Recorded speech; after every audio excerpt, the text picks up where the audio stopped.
Working Cows Podcast, episode 273. Welcome to the podcast that gives producers a platform to discuss and share paradigm-challenging practices. Practices that have increased the effectiveness of their operation and the joy that their families have received from this lifestyle.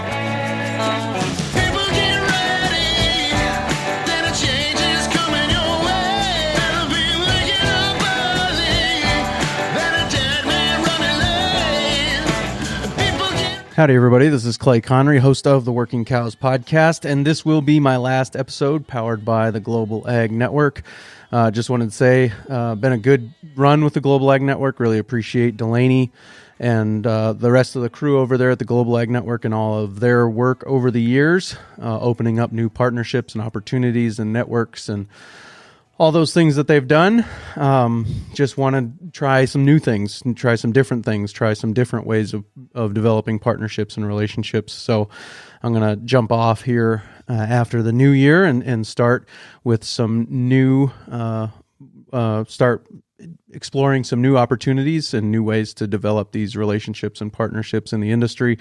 And so I'm no longer with the Global Ag Network as of next week, but nothing else will change other than that brief little moment of an intro. Hopefully, Lord willing, on the Working Cows Podcast, everything will stay the same. So you'll still be able to find us at the same spot. Just make sure you're subscribed and you shouldn't notice any change. If not, if you do notice a change, you can always go back to workingcows.net and find us there.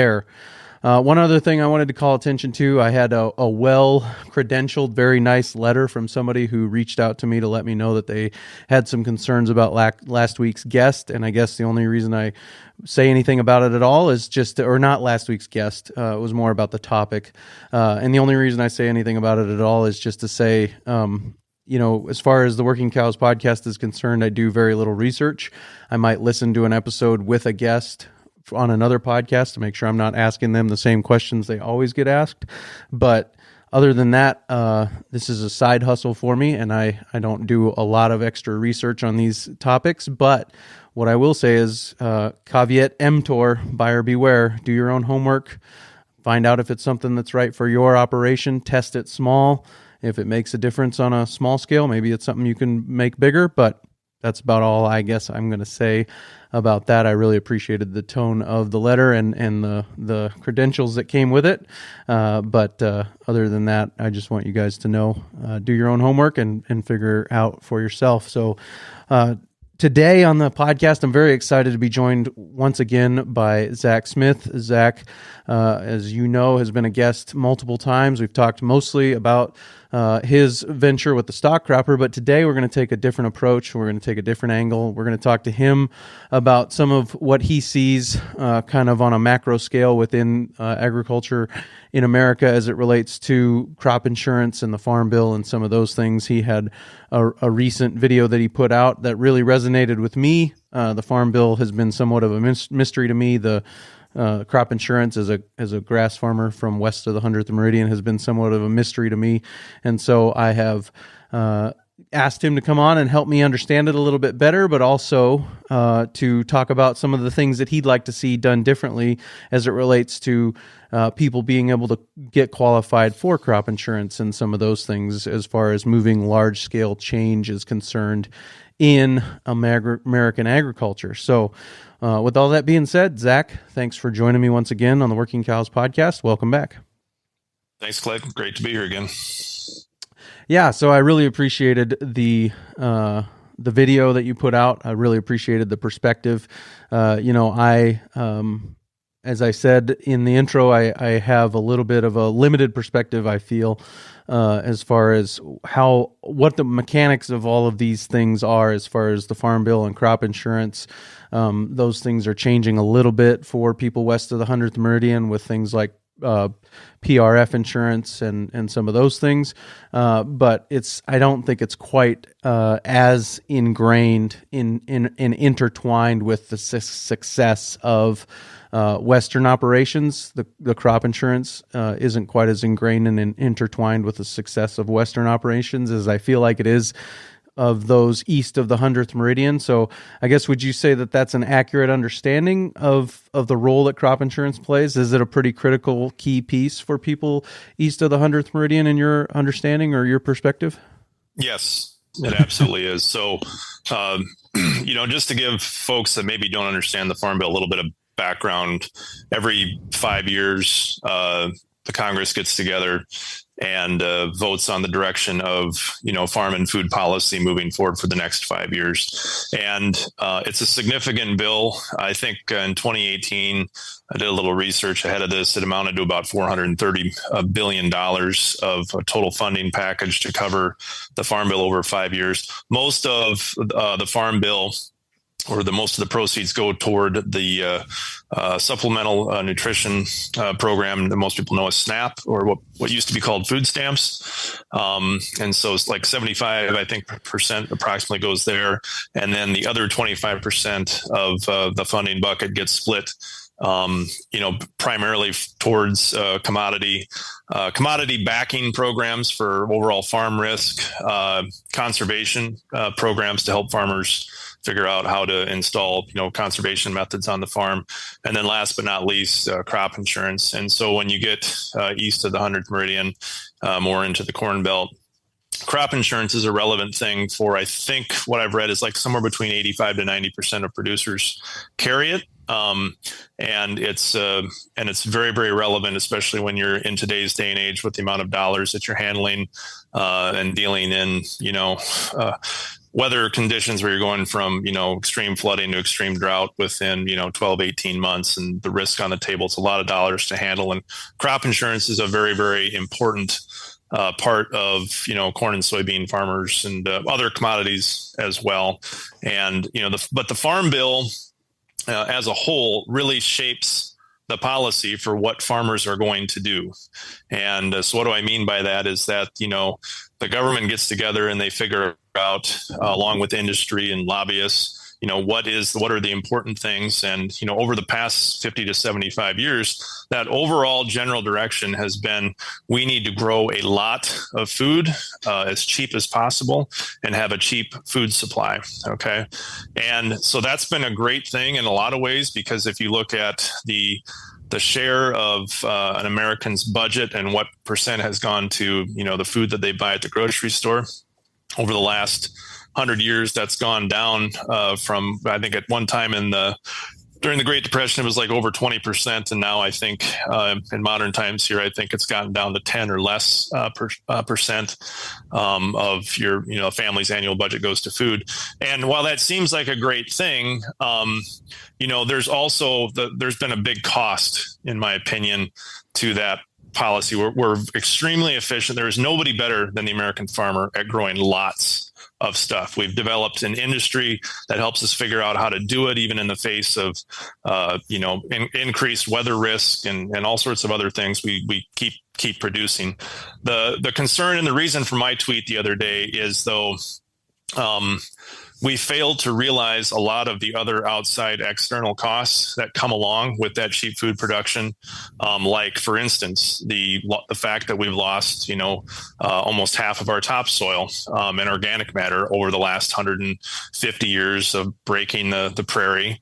And that's concerning. If you're any student of history and you see why agriculture or why civilizations fail, it's because their agriculture fails. And so that's an alarming thing. We see water quality concerns. We have the zone of hypoxia in the Gulf of Mexico. We have, the nitrate removal plant in Des Moines, Iowa, that has to be run and funded by taxpayers to do. And then we look at just overall human health. I went to the grocery store for my wife last week, and you look around at just the status of what people look like, because we are the product, right, of the food system. And, you look around and people look tough. People, we don't look like a healthy population. And so while I think a lot of people in agriculture stand up and say, we are fantastic because we've made all this cheap food. We've made a lot of cheap food, but what else?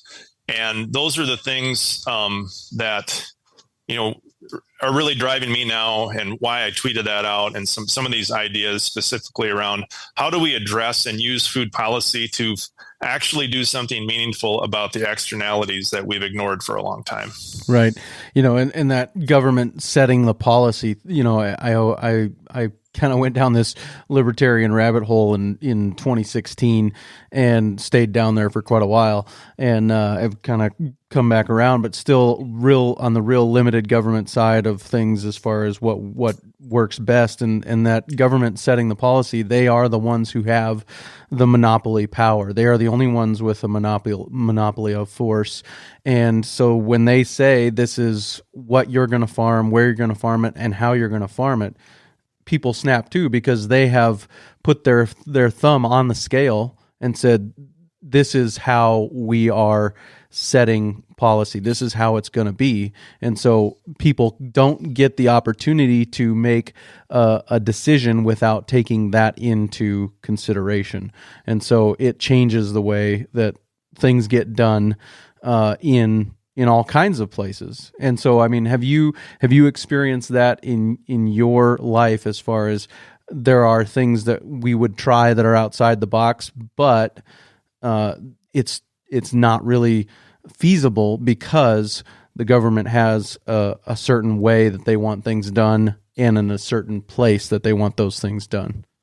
Yes, absolutely. While there's definitely security that it provides around, what we've deemed to be safe for producing in the eyes of the industry and the government, that's the case. But it does limit innovation, and it does limit access to new players into the game. And I don't think that's a good thing. It's very difficult, to go and get financing if you're going to do something, through a bank that is not insurable, or not an insurable practice from crop insurance. There's been things specifically around some of these soil conservation things, like using cover crops, that there have been some key people that have really went to bat and fought hard for things like concepts like relay cropping, where they had to go to bat against RMA, the government entity that governs crop insurance, to be able to include some of these new things. And it's good that some of those things have happened, but there's a lot more innovative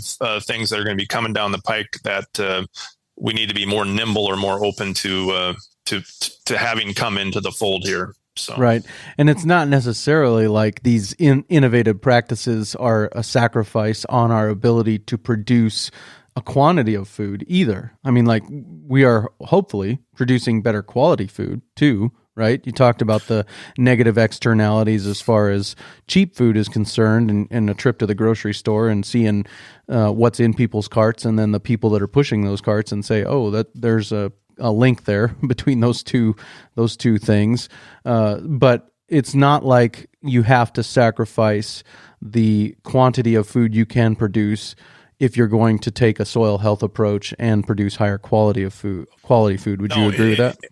In my opinion, absolutely not, because I'm somebody that's been utilizing, some of these practices. I don't do everything perfect. There's things I can do on my farm, but the idea that we cannot produce things and incorporate these practices is nonsense. I mean, just this last week, they released the national corn grower yields. And I think overall, if you're comparing just tillage systems, conventional tillage versus strip till versus no till, I think strip tillage actually was the number one overall average yield when you look across all the states. And no till, I think there was an entry where a guy grew like 325 bushel corn with no till that entered that contest. And I also believe there was a gentleman out in North Carolina by the name of Russell Hedrick that I read a news article that apparently set the non-irrigated U.S. dryland record that was previously held by Francis Childs at 459 bushels an acre that he grew out in North Carolina. And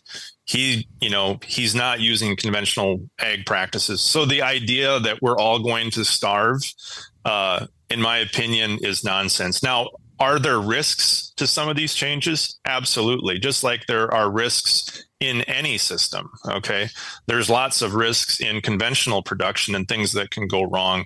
It's just that when you're when you're one of 3 or 4 village idiots in a locality that are doing things that look different, people tend to latch on to when you have failures more than when the herd has a failure. And so that, I think fear has more to do with it, and the fear of going through that kind of uneasy process of change. But we can't live in that state perpetually and keep using apathy. Well, we've always done it this way, so this is the way, we're going to keep doing things. That's not moving us forward and actually making progress and addressing some of these other things that really do have a long-term threat at our ability to sustainably produce food. I'm not talking today or tomorrow or next year. I'm talking, 60, 70, 100, 150 years down the road, or the time frames I'm talking on here. Right. And we all hope to have, grandkids, great-grandkids, great-great-grandkids running around at that point. And so are we going to leave them with a better world than we inherited from our ancestors, And are we going to leave them with a better set of opportunities than we have received? Are we going to hand it off better than we found it? And I think some of the things you've been touching on here are ideas that are contained in David Montgomery's book, Dirt. And in that book, he talks about the fact that basically when a civilization's soil structure collapses, not far behind it is the collapse of that civilization's structure itself. And so we are seeing, the number one export of U.S. agriculture being topsoil by some metrics, depending on who's measuring, who's counting. We're seeing these things happen in our lifetimes, and they are not all our own fault. There's been generations of decisions made, and they were doing the best with what they had, but there's consequences, and now we are also seeing opportunities based on our understandings of underground microbial life to make those things better and to regenerate those soil structures on some level. And so we've got new information. We have to make new decisions and go in a new direction. But it takes a long time to turn a big ship. And American agriculture is a big ship, but I think that you have put forth some ideas for turning this big ship in your video. And so the video, of course, will be linked in the show notes page for today, workingcows.net/273. Workingcows.net/273 is the show notes page for today. So you can go there, watch Zach's video, and then come here and listen to the long form version of it as well. But briefly lay out some of the ideas, and then we'll come back and we'll dive in on the ideas one at a time.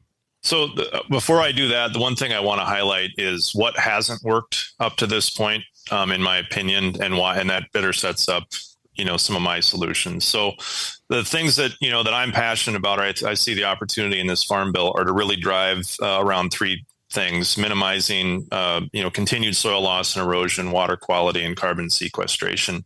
And that's what a lot of folks, there's a ton of buzz about that right now on all the talks. How are we going to do this? But the reason that we continue to not make any meaningful progress, when you drive across the state of Iowa in the springtime and you only see just a smattering of, for example, cover crop use, which is a visual thing that you can see, is because we've taken what's known as, the carrot approach, okay, where we're dangling a prize out in front of the farmer and saying, would you please consider doing this? If you do this, we'll give you something in return for that.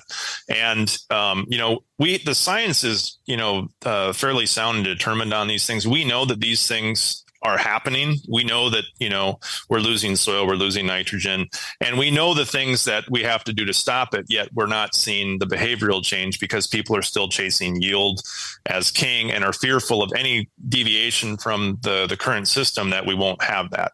Okay. And so this idea that carrots and farmers' morality and goodwill is going to guide us. Well, we've only, as an example of looking at cover crop usage since 2008, when the Iowa nutrient reduction strategy went into place.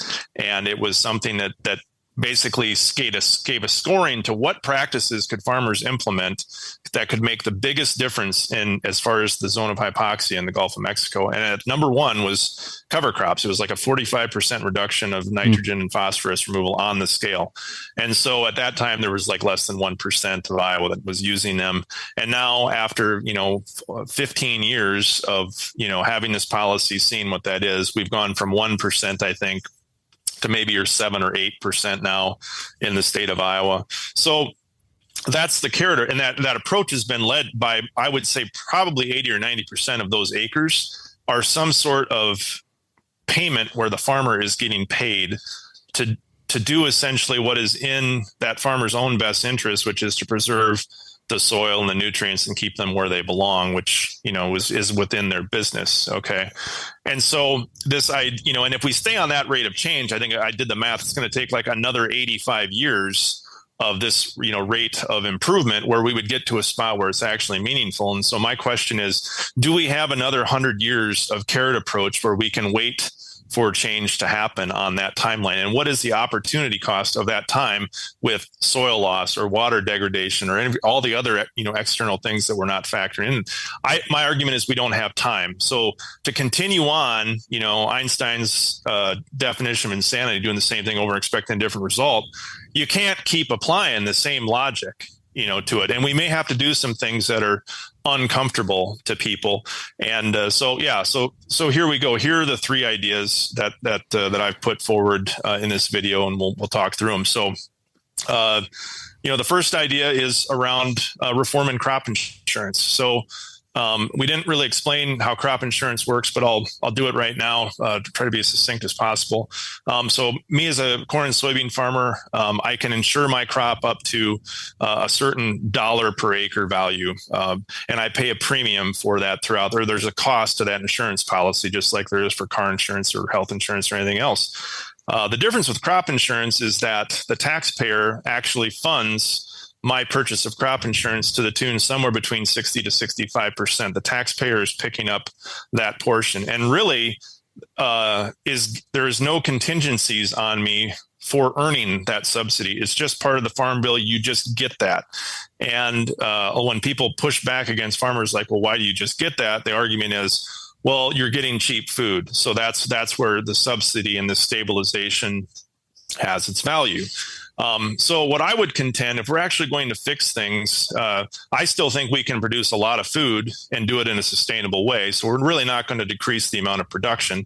So in order to get people to change, that subsidy should be, in order to earn that 62% subsidy on average, that has to be driven by behavior of the farmer and what practices on their farm are going to drive a societal good in preserving soil, minimizing erosion, water quality, nutrient management, the same things that are in documents like the Iowa Nutrient Reduction Strategy. You simply come up with a scoring system, and whatever practices that you can prove that you are exhibiting and using on your farm, you would earn subsidy points that would get you up to the, maybe you would get back up to that same level if you were doing the practices that we know drive those things down. And so the idea is that if the taxpayer is going to invest in your farm, the taxpayer should get something in return, because just like who wants the government to be in charge of everything? But there has to be some sort of governing force that looks for the long-term benefit as society as a whole, because we're not all out here living on these individual islands. Once we die, the land passes on. If it's been degraded down to the point of uselessness, what good is it to society at that point? And so the policy needs to put some teeth in it to really get that. And so for me, that's a significant amount of money that the taxpayer, I think when I did the math, it was, I think this year, close to $35 an acre that the taxpayer was paying for my crop insurance policy. So that would be change number one. Okay. Yeah. And I think that, you referenced earlier carrots and sticks, right? Like we're always opposing, like South Dakota Farm Bureau. I'm on the board of South Dakota Farm Bureau. I think you're involved in Iowa Farm Bureau. We're always opposing the sticks, right? But I think what you're talking about here is we're not taking a stick and whacking people with it. We're just taking the stick and we're building a hurdle out of it. And there's a carrot on the other side of that hurdle. If you want to jump the hurdle, you can have that carrot. you can have the subsidy for your crop insurance. You can have the EQIP program, the CSP program. You can have those, but you're going to have to clear the hurdle first. And the hurdle is, wide adoption of cover crops on your operation. Is that a fair assessment? Yes, that's a fair assessment. And there's all sorts of other examples where we look at things in society, when it comes to, something like food stamps or welfare programs of, well, we want people to get off their hind end, get off the couch and go try to find a job, and that's the same mantra here. It's not that farmers aren't out working or working a job, but we if we want to earn something that serves the public, we should be forced to, I shouldn't say be forced. We should do the things that are not only in the public's interest, but also in our best interest. And with crop insurance, actually, the really interesting things is that when you actually adopt and you're successful with these programs, when you're managing your soil in a way where it's more prone to be able to take a large rain event and have all the water, go into the soil versus running off.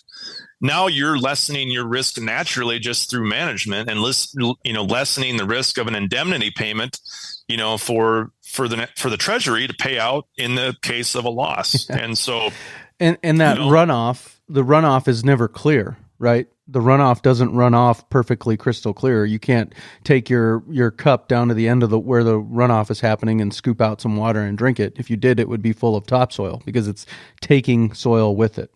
And that's Correct. Where the nitrate removal plant in Des Moines comes from, is all of the farm acres that are upstream from Des Moines they're having runoff and it's taking with it nutrients. I'm guessing, like you said, nitrates and other things with it that they've got to scrub out before the water's safe to drink. Is that what's going on there in Des Moines? Yeah, in a nutshell, yes. It's not just runoff. With a lot of the things, are naturally going through tile systems. But they're, part of the reason they're doing that is that we only grow a crop 4 months out of the year and have a living root for the majority of acres in Iowa. Now, if we had cover crops on all of the acres, would it solve all of our problems? No, I'm not a cover crop purist that if everybody plants cover crops, all the problems in agriculture are fixed. No.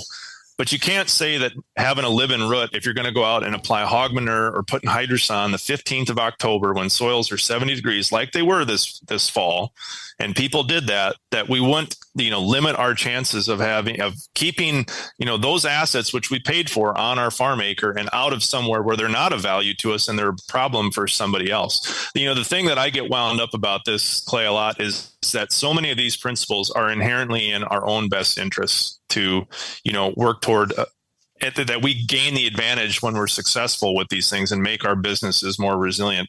And, that's the frustration of myself. And I think other people in this space, when they see the apprehension and like what you said, the various lobbying groups, Farm Bureau, corn growers, we don't want sticks or we want to have voluntary efforts. Well, that's fine. We're shooting how do we expect the public to keep, trusting us with everything when we're not, showing, having the willpower to do what's inherently in our own best interest, that we need to be paid to do those things. I think it's almost an insulting premise. And it's time that we do something. And I think that crop insurance, change, it's not popular. I mean, you're not going to find any major group right now that wants that. But if you want to drive a lot of acres, that will get people's attention 100%. If in order to have that eligibility, that subsidy, they need to do something, that will drive things. Yeah, it will definitely make a difference. So that's number one, right? Yep. What's number two? So, there's three solutions here that I think that solve a lot of this. Number two could be the most important one. And that is landowners have to have the skin in the game. You cannot put all the onus on just the farmer to take the risk in making these changes if the landowner could potentially pull the rug out. Part of the problem our system has is, we have these, a certain percentage of land that's owned and operated by the farmer. And then I think a majority of farms, are rented. They're short-term rental agreements. So there's not a lot of longevity to those things and comfort for farmers to make changes and then have the rug pulled out from underneath on the lease. And we have increased land ownership further and further away removed from the farm. So we're a couple generations from some of these farm families that are maybe inheriting farms, and they live in, who knows where, Kansas City, Denver, Des Moines, in an urban area. And the only concern they have about the farm is getting the rent check on March 1st and December 1st, and not much interest in what's actually happening out there. And so there needs to be something for them to pay attention in how their land is being managed. And it's in their best interest. It's their asset. You don't want to have no other asset of that value would you hold and not worry about, is this thing degrading? Okay. But we really don't have good ways to measure that, or people don't think about it in those constructs. So anyway, the point I'm trying to make is we need to apply the same metric that we had to crop insurance as far as earning the subsidy to whether or not an additional land use tax should be paid by landowners to fund water quality initiatives. And again, just like crop insurance, it gives people the choice. If you don't want to do this on your land, the government is not going to force you to do it. Okay. But you have to realize that it does make it different. There are external costs that we currently do not internalize within the system that have to be realized if we're going to be taken seriously. And that cost has to be paid from somewhere.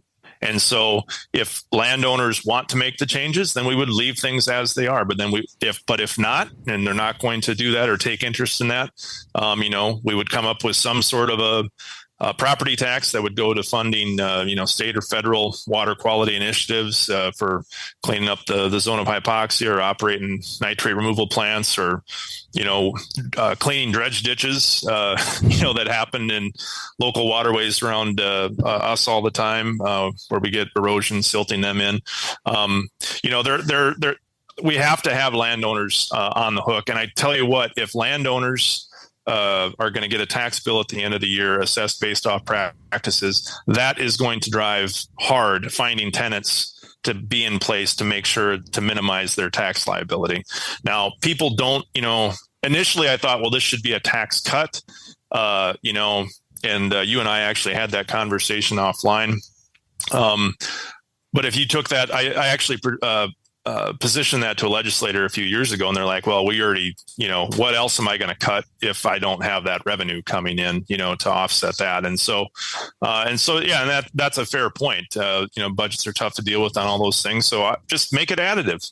And when you put an additive tax, and that really gets people's attention if they have to spend more than what they're currently used to. And so, again, this is not going to be a real popular opinion at the State Farm Bureau Convention. You and I both know that. So, but it addresses the elephant in the room, that you have to have both the farmer and the landowner with skin in the game when you're trying to solve this problem. Yes, and it's voluntary. I mean, it is voluntary. Ultimately, you are volunteering to not adopt these practices, so you're volunteering to have higher taxes. You are volunteering not to adopt these practices, so you're volunteering to pay more of your crop insurance premium yourself, basically, right? I mean, that's correct. That's ultimately what it is. I think that carrot with a hurdle is a helpful way of thinking about it, because there's rationalizing on all sides. No matter what we do, there's going to be rationalizing. They have rationalized the fact that the American taxpayer can be on the hook for 60% of the crop insurance premium because they're getting cheap food. Well, we're rationalizing that there's a carrot with a hurdle between you and it, and it's a way to drive change quicker than just the carrot alone. And so I think it's a reasonable approach. So anything else to say on number 2? No, I think that's it. And we go on to number 3. Number 3 is also one that will upset things, but it's important to mention because it's a big reason why change doesn't occur, and that's that a strong majority of American farm operations are controlled by people at or beyond retirement age. And when you are at that age, and someday within 20 years, I will be there too, the older you get, the more that you resist change. It's human nature. It's a natural phenomenon. It doesn't make you a bad person. But you get to that point in your life and you don't want to take risks. It's like me with my kids' 529 college plan. Like it's, I don't want to risk that. And the stock market is scaring me right now with that. So I want to play things safe to the vest to make sure that that's there. The same principle is when you get to that age. The problem, though, that I've seen over my career in retail is that we have too many operations that have a decision making that is under a stranglehold by this older generation that does not want to move into tomorrow with these things. And I've had guys that are 65 years old come up to me and say, "Hey, I love the things that you're doing. It makes a ton of sense. If I was your age, I'd be all over top of that stuff. But I don't have enough time to see the benefit, and I just not that interested. I want to kind of coast. And so I'm not going to do it." Or maybe they have a son or a daughter interested, and they want to change, but you know what? They only are farming a couple hundred acres, and they don't have the clout to make the decision to deploy the capital that it takes. That's still dependent on dad or grandpa, or there's the adage of, what is making this change going to take somebody's job away? I mean, if you have grandpa or Uncle Harold from in town come out and run the ripper in the fall, and that gives, their wives sanities to get them out of the house to do something. That sounds silly, but that is a real factor for like, where is the usefulness for if you're going to eliminate need for certain tasks and this stuff. So with that in mind, so how do you address that? Well, to me, it's really simple. I think once you're eligible to start receiving Social Security payments, tied to retirement, you should be off the government dole when it comes to receiving any form of USDA subsidy, and that will speed up that process, or the impotence of trying to transition to a younger generation that is going to be hungrier to employ the change because they're more likely to see it throughout the course. And then, do it at an earlier age after, 62, so that the next generation is in their 30s and 40s, rather than taking over power of the farm in their 50s and 60s. And now all of a sudden you just have this perpetual, well, I'm too old to change cycle going on all the time. And so I think if we did that and tip the scales, if by the age of 62, if you're not ready to get off government assistance in managing risk on your farming operation, I'm sorry, that's too bad, I guess, at that point. But we need to have something on the backside of the system to encourage transfer into a younger generation that's going to employ the change that we're talking about. And I think that we are in a unique situation and a unique circumstance with as many people farming well into their 70s and 80s as are farming well into their 70s and 80s right now. This is a new thing. This hasn't happened before I would say, in human history.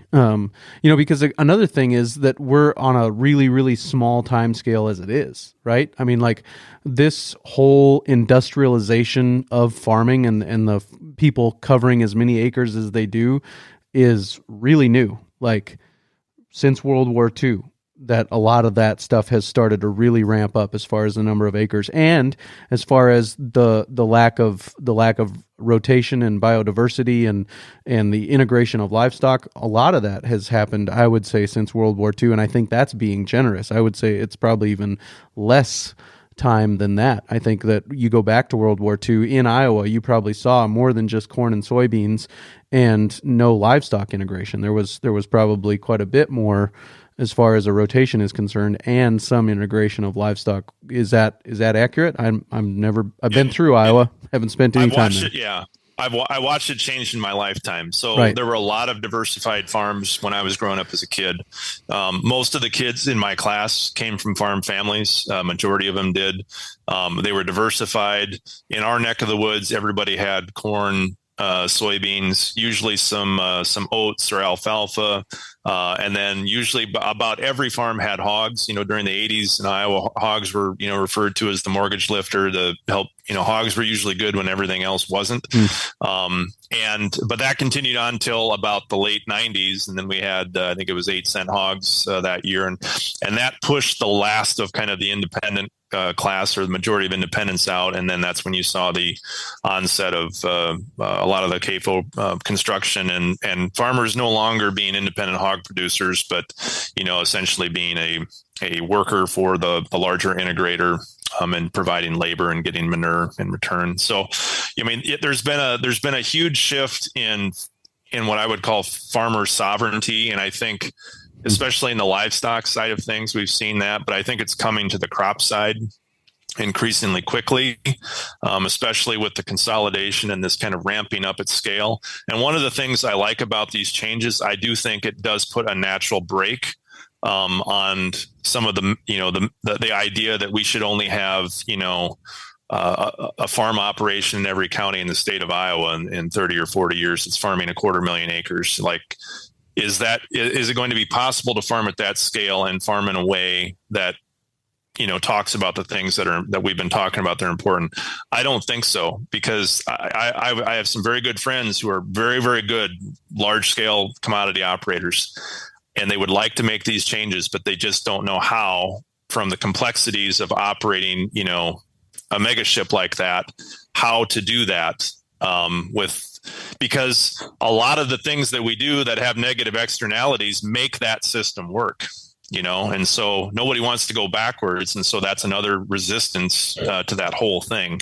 But again, it's the farm policy that has driven it. It's not, it's not the greedy farmer. The farmer is just playing the hand that they're being dealt, and so we have to have the bravery, our political leaders, our industry leaders, we have to stop. We have all of these folks, Clay, that stand up and talk about how great we are and all these things that we are doing, and we are the stewards, and if we're not going to do that, and we're just going to continue on the same path, let's just at least stop saying those things and saying we're really for cheap food at all costs, and stop the grandstanding. I'd be fine with that. What I can't stand is the hypocrisy for saying we are these things, and then we're putting policy in place where we want carrots and we want voluntary action, and insist that that's going to be the difference in the future. It's not. It's nonsense. History tells us that is absolute nonsense, and we need bravery by these leaders. And that's why I put this video out, hoping that maybe it would get into somebody's hands, that a corn and soybean farmer from Iowa thinks that there is a viable path, and challenges those folks to think that way. Yeah. Yep. And what are, why now? Why release this video now? What was the motivation?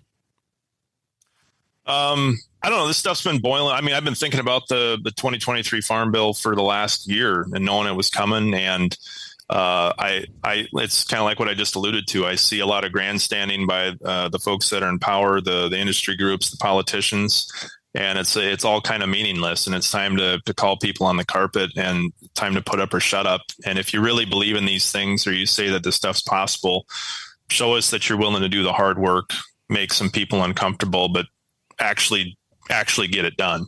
And for a lot of people, these changes, this is an important point. Like, there's going to be a lot of people that are looking at Farm Bill policy and saying, well, this doesn't go nearly far enough. We have all this other stuff to solve, and we want to restore everything back to the way it was, 75 years ago, with all these local food systems, and, restoring things back to indigenous peoples. And all of those things are great and important. It would be great to do that stuff. I 100% agree. But we have to look at the reality of where we're at right now, and what is something meaningful that we could do in the near term to address, in my opinion, what is the most important thing. And that is addressing, the loss of soil quality, and the sustainability of our food system for the long term. Let's get that stuff and get the policy right to get us pointed in the right direction. And then we will be able to start solving those other things when people see that, when they adopt these things, that it is not the Antichrist, okay, and it is not the threat that they believe it to be, and their minds will be more open to some of these other things that could potentially further improve agriculture down the road. And that's something that some people don't want to hear, but there's the real world and all these other spheres that people operate in. And some people are probably saying, well, you're not in the real world, Zach, either right now. Maybe you're right. But I'm naive and hopeful that we still have the potential to do these things. And that's why I appreciate you having me on to talk more in a long form about it. It's sure. It's good. It's good therapy for me, if nothing else, Clay. So is it something to do with varieties of seed that have closed this feedback loop where we just keep seeing higher and higher yields, even though we're doing it on lower and lower quality soils? Is that what's going on? Why, I mean, it seems like, well, yield is king. So if my yield's better, everything must be better. When you and I guess, would probably say that's not true. Like, there isn't as much topsoil everywhere in Iowa as there used to be at one time. And so what's driving that? I guess what's keeping that feedback loop from making the connection? The advancements in seed and what the seed companies have done is nothing short of a miracle. You look at a year, so I mean, people want to demonize companies like, Corteva and Bayer with their research and what it's proven. You look in a drought year, like what we did in northern Iowa and other places that were really, really dry compared to, back in 1988, unbelievable. The difference in outcomes, that we've been able to overcome with that stuff. So there's the difference in the research and the genetics, which definitely has value.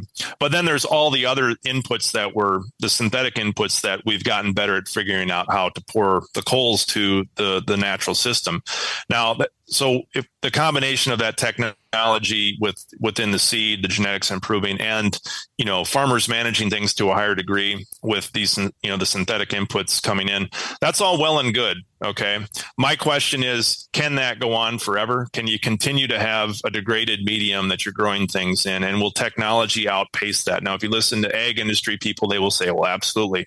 I just don't think that happens, because if we've looked in, again, the students of history would say there's lots of examples where we outkicked our coverage. Right. Yeah. And, I feel like, we're getting close to that line, and why would we want to toe the line, I guess, if we have alternatives where we can still grow a lot of things and be successful and not be in the poorhouse and make, what we're passing on, leaving it in better shape than we found it. Yep. Very good. What about, would you pick one first, one over the other? Would you say one of these? If they say, okay, we can do one of these, we can't do all three this year, we can do one this year, would you pick one over the other? Yes, I would. And that's a good question. It would probably be the land tax, because that would impact everyone. Every landowner would wake up to that. No landlord at the end of the year, especially if you're retired and depending on the income, is going to want to pay more. And also if you're a farmer yourself and you're a landowner, I think that's going to drive that change. But I really think it is going to take, people love to apply like a silver bullet, like that's going to just address, like in all systems and situations. And a lot of times in agriculture, we're looking for that silver bullet. It's just like with soil health. You think if we do cover crops, it's all fixed. It's not. Everything is an ecological, holistic system, and you have to think about what are the things that contribute to all these things. And that's why I put these three things forward. I think they're the most impactful, or the way that would drive comprehensive change rapidly, so that we could get to 80-90% of the landscape being managed in a much more sustainable way. Any pushback from the video yet? Have you heard any negative feedback or anything like that? I've had a couple. I've only had one or two comments negative on YouTube, which is easier because it's not as public as what Twitter pushback is. But no, I'm kind of surprised that I haven't had more pushback. The video or the tweet itself, thanks to the changes to Twitter, I see that it's had 32,000 impressions. And so it's gone a long ways. It's been retweeted by a lot of people. And so I appreciate, folks spreading it. And, and I'm sure some of it people just don't want to respond publicly. I'm sure, there's people in bars over Christmas talking about, Did you see what that idiot Zack Smith said? What's he trying to do to wreck the party here? And that's fine. But no, I haven't had anybody call me out. And if somebody wants to, I'm not opposed to having the conversation. And maybe there's something I'm not thinking about. I'm not that holed up on my opinions that I couldn't adapt, or I just want progress. That's the only thing. And if we can work together to find ways to bring meaningful change, I'm game for that conversation. Yeah, we've tried the other things. Let's try something else. That's kind of, again, let's hit the piñata, see if some candy comes out. Maybe it does, maybe it doesn't. If it doesn't, we'll try another stick. Anyways. All right, Zach, anything else that you wanted to share, or any other way you wanted to hit any of these three topics? No, I think I appreciate you having on it. It is nice to have the long form, much more so than a YouTube video or a tweet to try to encat. This is all complicated stuff. It's dynamic. It hits everybody different. This is my perspective as a corn and soybean farmer, and with an interest in soil conservation and actually seeing stuff. And there is a group of people. There are quite a few farmers out there that share this, ideal system and think this work is important. A lot of them have reached out to me. Appreciate those folks for being supportive. You do feel like you're kind of putting your neck on the line when you put stuff like this out into the world, because there's a lot of people that aren't going to like it, and you never know what's going to come from that. So especially in this day and age. But I just I think I want people in agriculture moving forward to be thoughtful about what we're doing and realize it's a big world, and we've got to figure out how to exist with everyone, within the system, not only in our own ecosystem, but the people that we are feeding, and be realistic and honest about what it is we do and the products that we produce. Yeah. Do you feel like crop insurance acts as a barrier from people adopting out of the box practices, innovative practices? Is there something that says, no, you can't do cover crops and corn on the same acres, as far as, that's just one example, but do you think it happens that way? I think, like we touched on earlier, yes, there used to be some of that where there were resistances around termination timelines for crops like corn, as far as when, but some of those things have been augmented. And I think even with things like relay cropping now, there's coverage for some of those. So there have been made improvements, to that, which is great. And I hope that RMA continues to be, as some of these new kind of outside of the box ideas come forward, that they act quickly on it, because the more diversity that, the bottom line is the more diversity that we can get out here on the landscape and get things more diverse than just corn and soybeans and hog barns and cattle feedlots where everything is separated and really not integrated. The major change that we talked about earlier, that's really where I want to get pointed to, or, similar to like the stock cropper system, we're using things in concert, the natural world with technology to, form a better outcome. And, we're just not going to get there in one step. But the first step, like what we've been talking about, is to acknowledge these problems, do something meaningful, at least within the current paradigm, so that we can open the doors to see the light to walk toward, for the next steps in getting there. Yeah, very good. Well, I think that's a good place to wrap it up. Zach, thanks for your time today. Yeah, thanks for the opportunity, Clay. As always, very good stuff there with Zach. He mentioned the stock cropper. Some of the links to the previous episodes that we've done with Zach will be in the show notes page for today. Again, workingcows.net/273. You can go there and find that. Really appreciate Zach and his time today. Coming up next week on the Working Cows podcast, really looking forward to a conversation with John Haskell. Recently, I was the MC, or was hosting a Ranching for Profit webinar, and John was a guest on there. John was an attendee of the webinar, really, and he had some really interesting stuff to say about structuring your business to fit your life stage. Like when we're younger, let's do a more labor-intensive business that we can do well, but then when we're older and we're looking to shield ourselves from some risk and some tax liabilities, let's structure our businesses that way as well. And so really looking forward to that conversation with John Haskell coming up next week on the Working Cows podcast with the first episode of the new year. Merry Christmas, everybody, a day late, and we'll see you in the new year. We invite you to visit workingcows.net to subscribe to the show via iTunes or Stitcher. You'll also find detailed show notes pages, resources from our guests, and the industry leaders who have influenced them. For more ideas on putting your cows to work for you in a more profitable way, tune in next week.